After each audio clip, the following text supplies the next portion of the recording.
Hello, BookTube. Well, it's the end of March almost, and that means that March Mystery Madness is coming to an end. That's a big BookTube event in which a whole bunch of booktubers get together to host and celebrate murder mysteries throughout the month of March. And Elizabeth at LizziefayeLovesBooks invited me to be one of those hosts. And as a result of that, although I don't need much prompting, I have been reading an extra amount of murder mysteries in the month of March.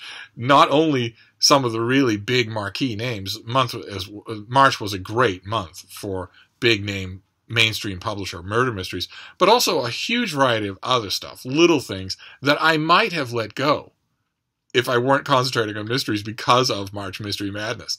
And because I've been reading all of those extra things and just, writing about them in my reading journal or reviewing them for newspapers or for Open Letters Review, I've been extra conscious of something that's come up on my channel and on a bunch of other BookTube channels in the month of March, which is the staggering variety of kinds of murder mysteries that exist. We touched on it a little when we were doing our murder mystery starter kit. There's just a bewildering variety. There's literally something for everything. You have science fiction mysteries. You have romance mysteries. You have historical murder mysteries. You have police procedurals that also among themselves span the spectrum, from small town police who don't even pull their guns to the grittiest and most violent mass murder stories set in urban settings. And as I've been enjoying all of these things, I've been thinking about them, and I have 3 that I want to talk to you about today that each fall into a kind of murder mystery. I'm going to read you a little about them and then talk a little about them, just as a kind of celebration of the variety here that we're talking about. And the first one is, from what I can gather from the March Mystery Madness BookTube videos that I've watched, one of the most popular kinds of murder mysteries on BookTube, which is the cozy murder mystery. And that, for those of you who don't read murder mysteries, that's a kind of mystery where the location sort of takes precedence over everything else, where the location and the lovable feet of clay characters predominate over everything, including very much the murder. It's one of the problems that I've always had with cozy murder mysteries, is that you'd hardly notice that somebody died, and the person who died didn't want to. They would have been happier had they lived. But instead, you needed a murder of some kind to kick off the festivities, but you'd hardly know it because it's always a boutique little area. It's a small cozy village or town. The action almost always revolves around some sort of retail establishment, a restaurant, a knitting shop, an animal rescue league, or an animal shelter of some kind. And the main reasons to keep reading books in series, because cozies always happen in series, the main reason to keep reading doesn't have anything to do with the quest for justice. It has to do with whether or not usually 2 main characters are going to become romantically involved. And also, in many series that I've read, many cozy mystery series, there's also a large predilection for adoption, whether it's dogs or children. And the first book that I want to show you for this, this is just a March Mystery Madness roundup, just a little one. I could do these every day, but I didn't want to flood the airwaves with mystery videos, considering that so many of my fellow March Mystery Madness hosts have actual lives. They have jobs and social lives and children. I don't have any of that. So it seemed a little wrong to do 2 or 3 videos a day. But this is not only a cozy murder mystery, it's the last in a series of cozy murder mysteries by Gail Aust, and it's Ginger Snapped. And the Gingerbread Man. One of the things about these cozy mysteries that I love is that their covers are always clever, and their titles are always clever. Here, his leg has been broken, and he's not happy about it. And this is a spice shop mystery, because our main character, Piper Prescott, runs a spice shop called Spice It Up in her little town, which is overseen by a handsome police captain named Wyatt McBride. And the town's name is Brandywine Creek. And it's full of idiosyncratic locals and friendly folk, and yet there are murders. And I wanted to read you before we talk a little about the book. I wanted to read you this is the last in the Spice Shop series. I want to read you the titles of the others. This one is called Ginger Snapped. The others are Curried Away, Cinnamon Toasted, Kill 'Em with Cayenne, Rosemary and Crime, Whack and Roll, Till Dice Do Us Part, and Shake, Murder, and Roll. So I read the book without reading that list of previous titles, and once I read Ginger Snapped, and then I read that previous list of titles, I felt like saying to the author, all right, you've had enough. I'm cutting you off.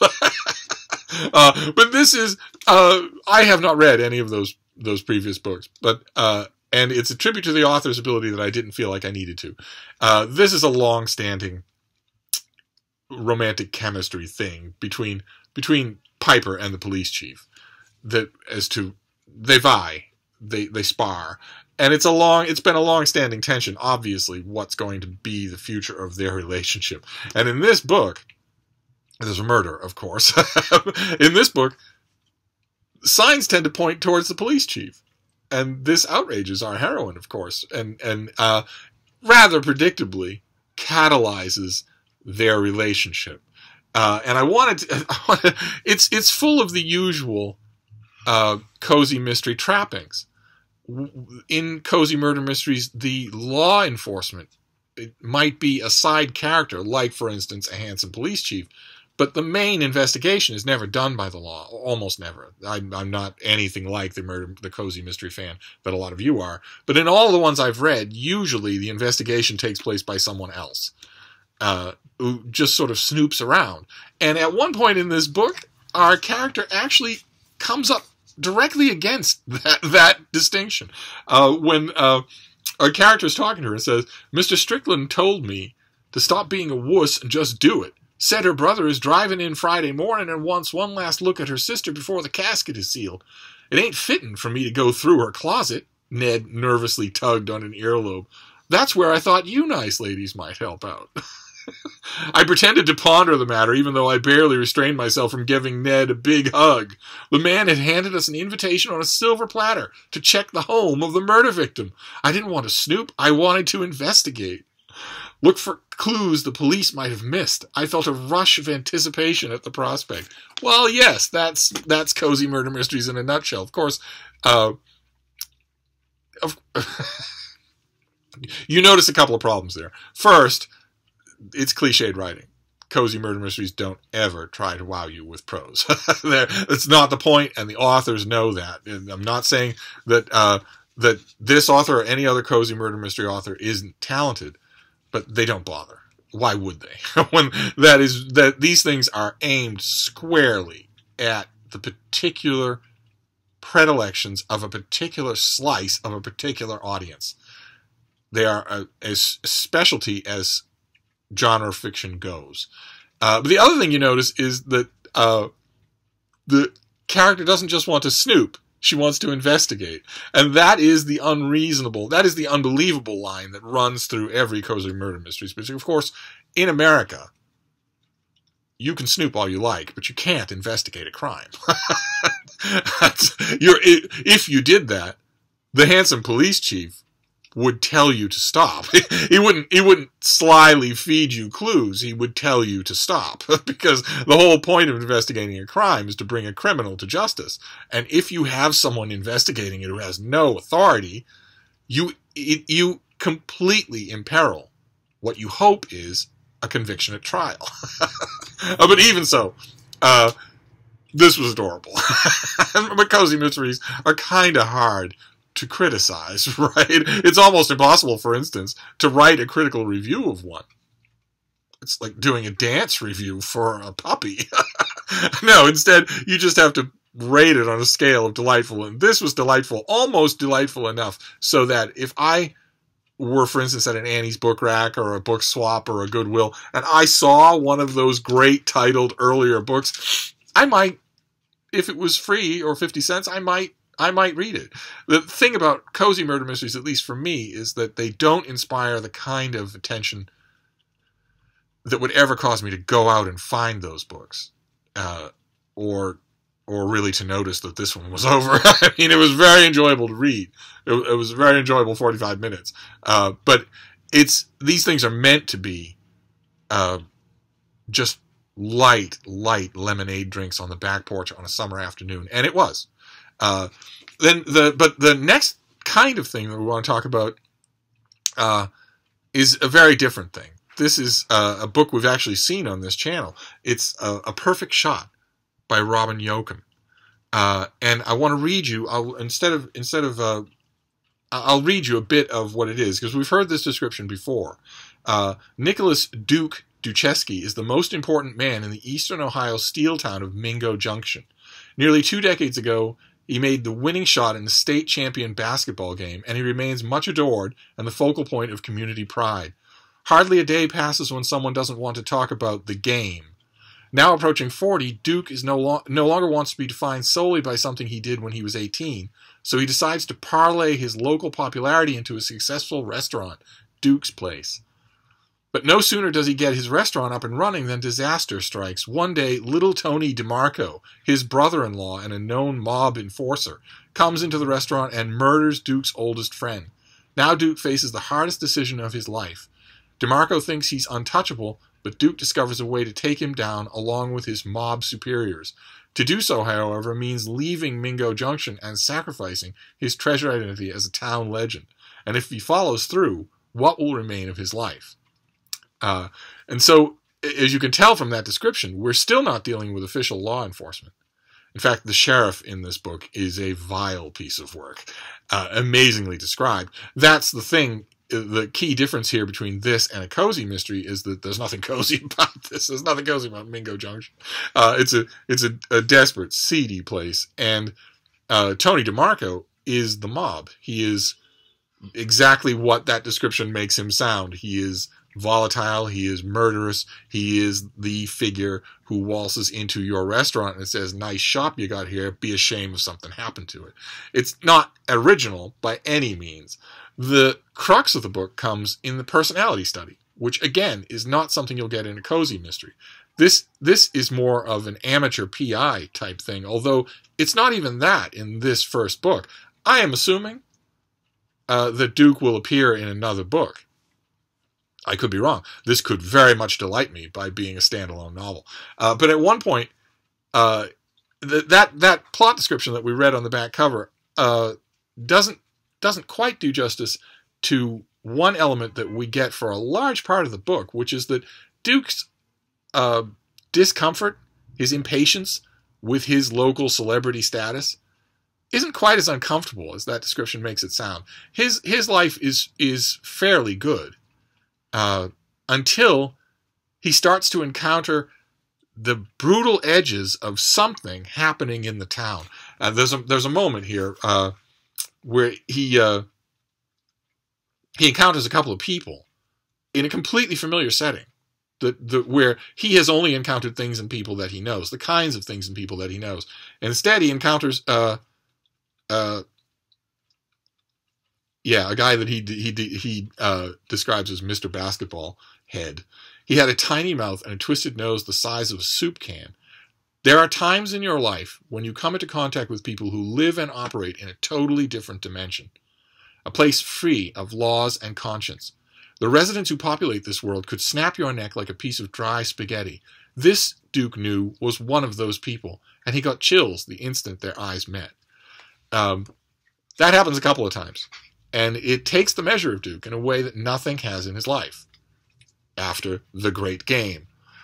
And it brings him into conflict with Tony DeMarco, and the two of them are obviously the biggest men in town, and there's no possible way. You are only halfway through this book before you realize there's no possible way that the plot can resolve itself without a massive confrontation between these two people. And you know what that reminded me of? It didn't remind me of any murder mystery.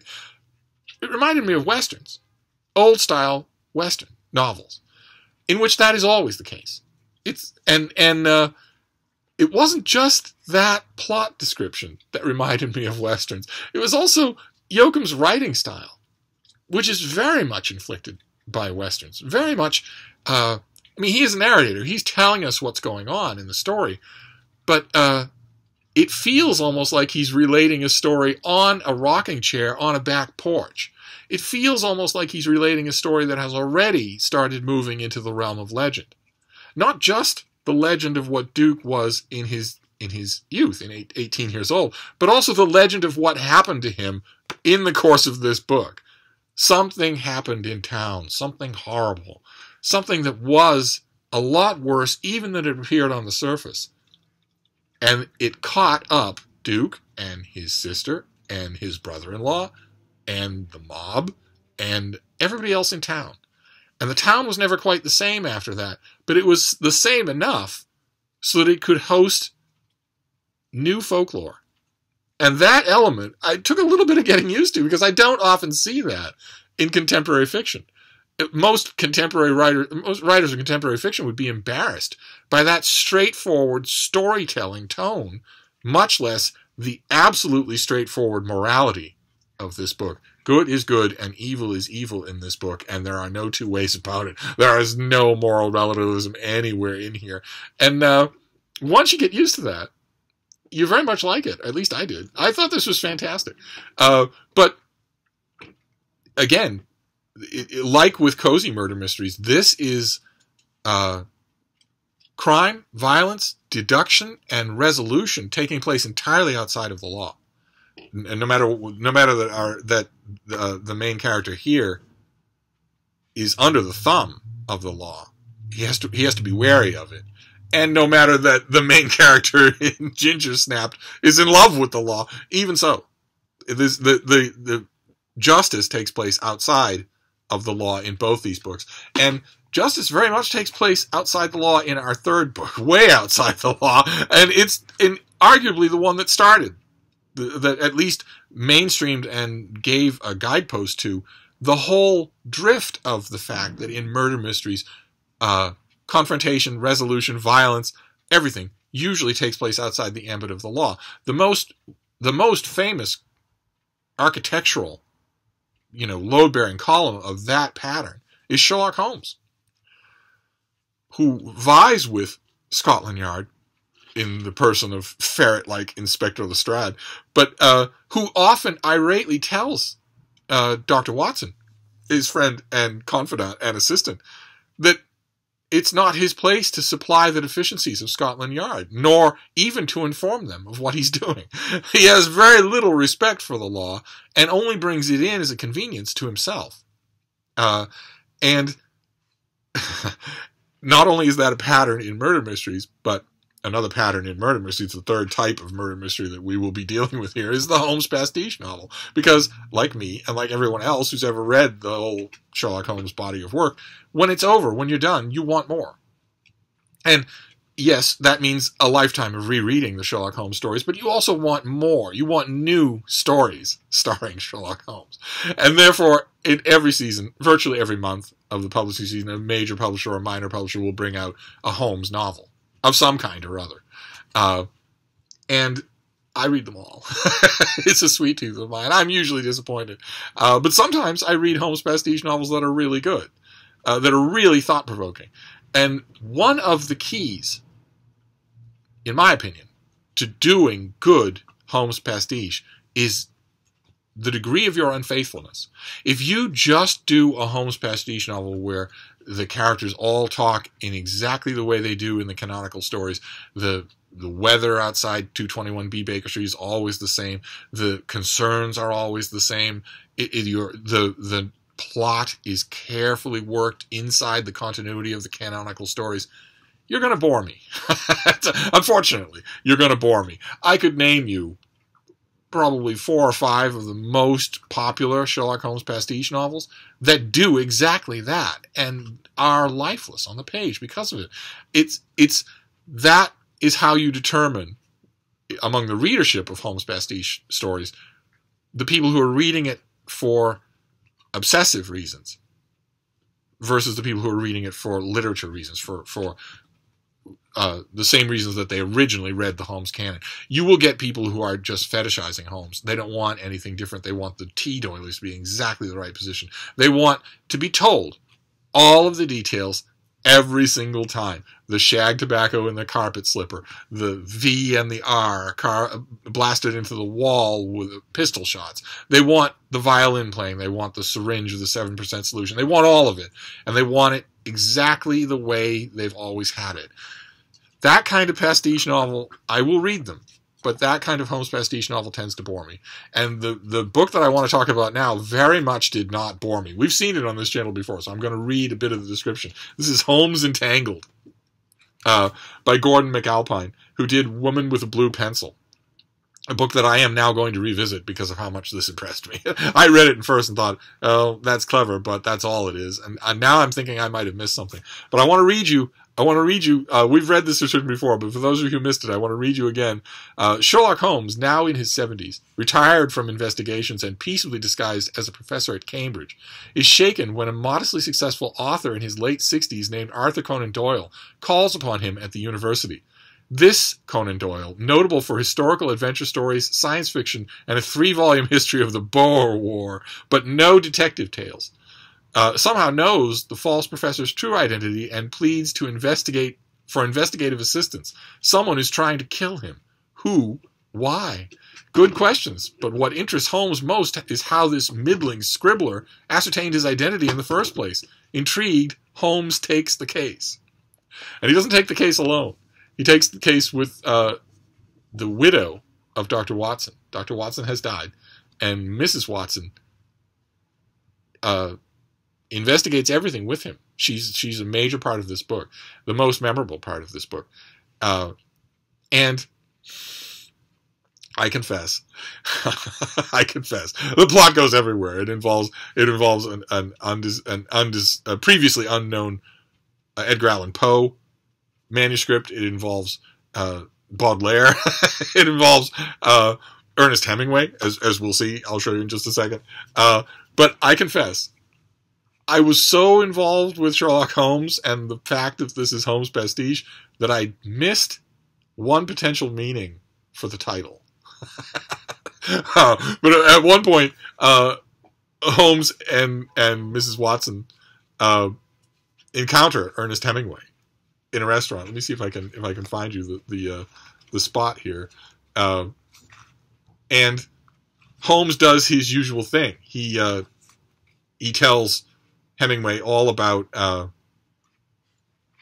where he's been in the last half hour from handouts and pamphlets that he sees sticking out in Hemingway's jacket pocket, figuring that if he traces them backwards in order, so the one furthest to the rear is the one Hemingway put in the pocket first. The kind of bricolage of deduction that was absurd in the original Holmes stories and is absurd in these stories too. But it when he's able, using those methods, to tell Hemingway where Hemingway lives, what street he lives on, Hemingway is duly impressed, and they vie with each other personality-wise. But Holmes really is too old to care about impressing Ernest Hemingway. But they do talk a little about this purloined Poe manuscript, and I wanted to read you that bit. Because they're about to part. And Poe was no trifle, Hemingway said. Agreed. This is Holmes agreeing with him, but still trying to shoo him away from their restaurant table. He leaned over us, setting his hands on our table, and addressed us with a certainty that went beyond the professional. I suspected such confidence would make him even more famous in years to come, and doomed. Of course, he said, for all Poe's influence, he is not an essential part of authentic American literature.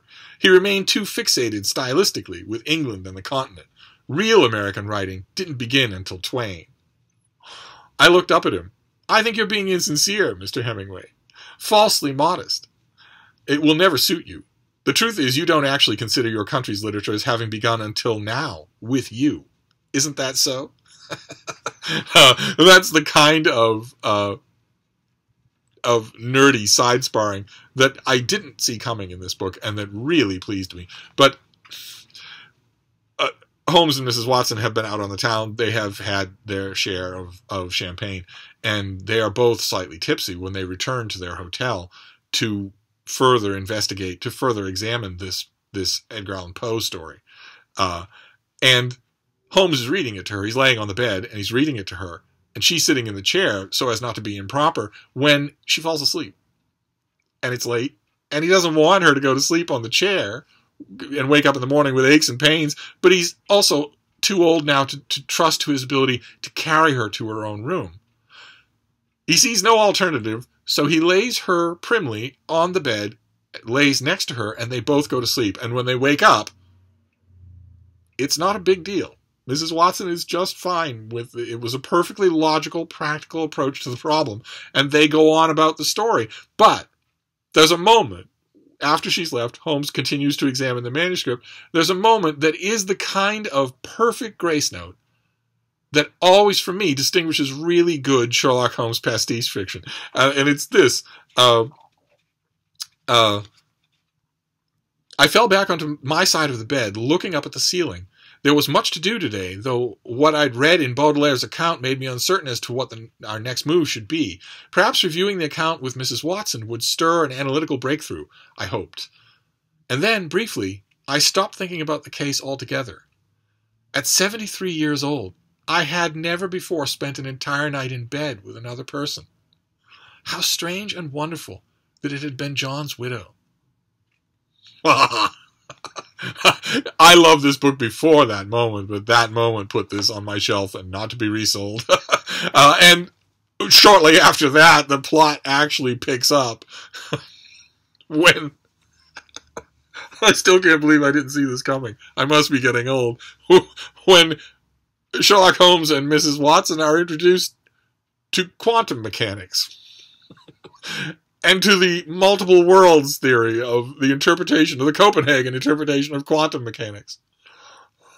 And how there may be many worlds, perhaps with many different Sherlock Holmes and many different John Watsons. And maybe some of them are suffering from quantum entanglement. Out of left field, totally successful. I loved it.